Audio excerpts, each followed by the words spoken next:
Ijazah palsu milik Presiden ke-7 RI Joko Widodo memasuki babak baru.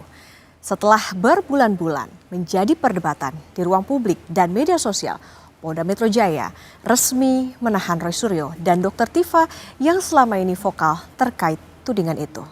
Langkah penahanan jadi sinyal kuat bahwa proses hukum telah memasuki fase yang menentukan. Kedua figur publik itu harus bersiap mempertanggungjawabkan tudingan yang mereka sampaikan di hadapan majelis hakim. Lalu apa saja konsekuensi hukum yang berpotensi menjerat Roy Suryo dan Dr. Tifa?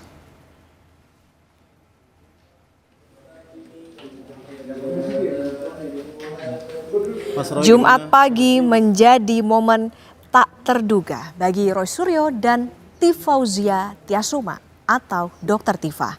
Keduanya ditangkap polisi di kediaman masing-masing dan langsung dibawa ke Polda Metro Jaya untuk menjalani proses hukum lebih lanjut.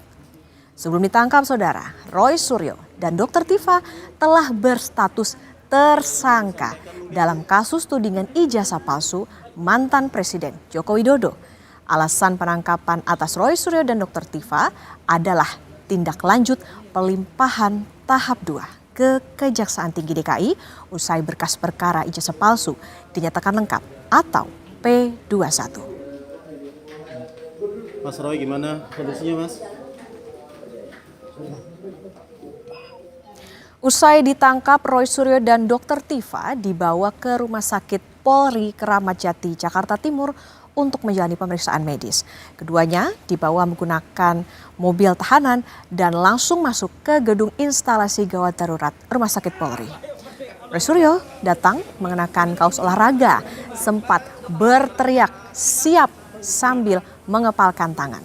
Sementara Dr. Tifa memakai baju tahanan oranye.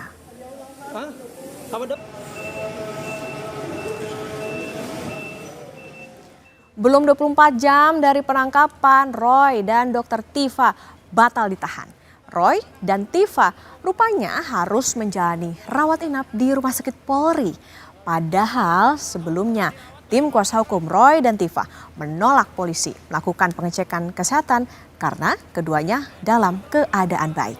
Namun kuasa hukum Roy dan Tifa, Refli Harun, bilang hasil pemeriksaan menunjukkan ada penyakit bawaan keduanya yang perlu penanganan lebih lanjut dengan rawat inap. Dr. Tifa mengalami GERD karena terlambat makan dan stres. Sedangkan Roy Suryo tidak dirinci kondisinya.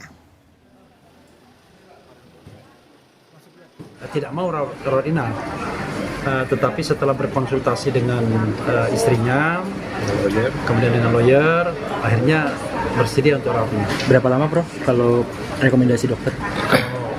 Berapa lamanya kita mana tahu, ya, kita mana tahu. Apa yang dialami Roy Suryo sekarang mengingatkan pada peristiwa tahun 2022. Ketika itu saudara, Roy Suryo ditahan karena kasus unggahan meme stupa Candi Borobudur yang diedit mirip wajah Presiden Jokowi. Roy dijerat Undang-Undang ITE dan pasal penodaan agama. Saat diperiksa polisi sebagai tersangka, Roy Suryo sempat keluar ruang pemeriksaan dengan kondisi tidak sehat, seperti menggunakan penyangga leher ataupun kursi roda. Kuasa hukum Roy, Ahmad Khozinuddin, menyayangkan penangkapan kliennya. Menurut Khozinuddin, selama ini kliennya selalu kooperatif dan tidak mengarah pada tindakan menghalang-halangi penyidikan. Khozinuddin menilai penangkapan kliennya merupakan abuse of power karena ada mekanisme penggunaan wewenang. Khozinuddin pun bilang siap melawan. Dan ini menjadi konfirmasi bahwa memang benar hukum itu hari ini sedang ada pada narasi atensi dan intensi. Atensi dari Solo, Saudara Joko Widodo, intensinya ya untuk menekan Pak Roy dan yang lainnya termasuk Bu Tifa agar mereka melemah, agar mengambil pilihan berkhianat kepada rakyat sebagaimana yang sudah ditempuh oleh 3 orang pengkhianat sebelumnya. Merespon perkembangan kasus tudingan ijazah palsu miliknya, Jokowi menyatakan menghormati proses hukum yang berjalan. Ia juga siap datang ke persidangan membawa ijazah asli. Mengenai keberadaan ijazah aslinya, Jokowi bilang masih dipegang penyidik Polda Metro Jaya sebagai barang bukti. Kita ikuti proses hukum yang ada sampai nanti di sidang pengadilan, karena nanti pengadilanlah yang akan memutuskan. Hadir langsung di persidangan? Iya, hadir, akan hadir. Nasib Roy Suryo dengan Dr. Tifa ini berbeda dengan 3 tersangka lainnya. Di saat Roy dan Tifa kini harap-harap cemas karena menghadapi jeruji besi, 3 rekan seperjuangan mereka sudah lebih dulu bernapas lega.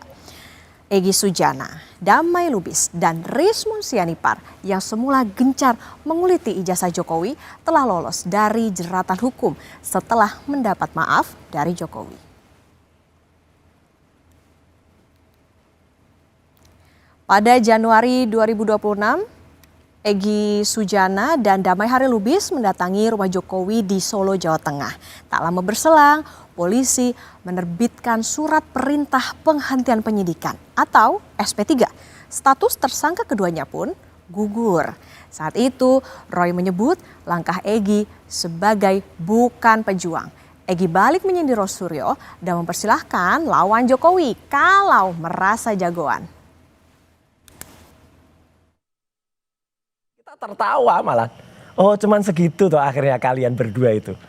Gitu loh. Kita kan menertawakan aja mereka. Oh, ini untuk menertawakan Bang Egy dan juga Bang Damai. Iya, Kenapa? ternyata cuman sampai segitunya. Itu bukan pejuang namanya, tapi pecundang.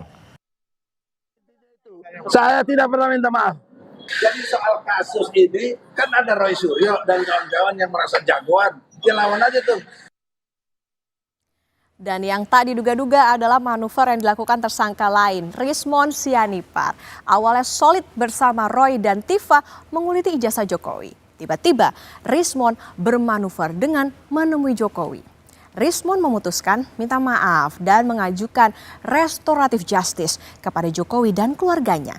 Sebagai wujud penyesalan, Rismon pun menemui langsung Jokowi di Solo dan putranya Gibran Rakabuming di Istana Wakil Presiden.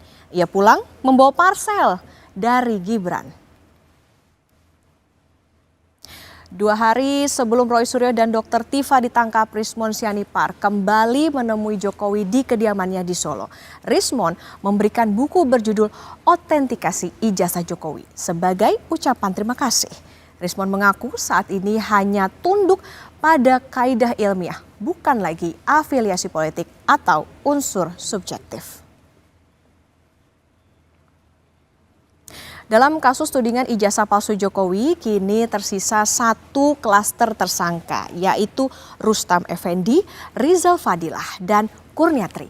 Apakah ketiganya akan mengikut jejak Egy Sujana CS berdamai dengan Jokowi atau tetap pada pendirian mereka dengan segala konsekuensi hukum yang mungkin dihadapi? Kasus tudingan ijazah palsu Jokowi yang berlarut-larut menyita perhatian publik kini bersiap memasuki masa pembuktian di ruang pengadilan. Publik menunggu apakah yang selama ini gencar disampaikan Roy Suryo dan Dr. Tifa adalah kebenaran atau sebaliknya, fitnah dan pencemaran baik seperti pasal yang dijeratkan kepada mereka. Fakta hukum di persidangan nanti diharapkan mampu mengakhiri polemik dengan segala spekulasi dan kegaduhan di ruang publik. Dan usai jeda saudara, berita utama akan kembali dengan informasi teka-teki perampokan rumah mewah di kawasan Menteng, Jakarta Pusat. Terungkap kasus perampokan emas ini ternyata rekayasa.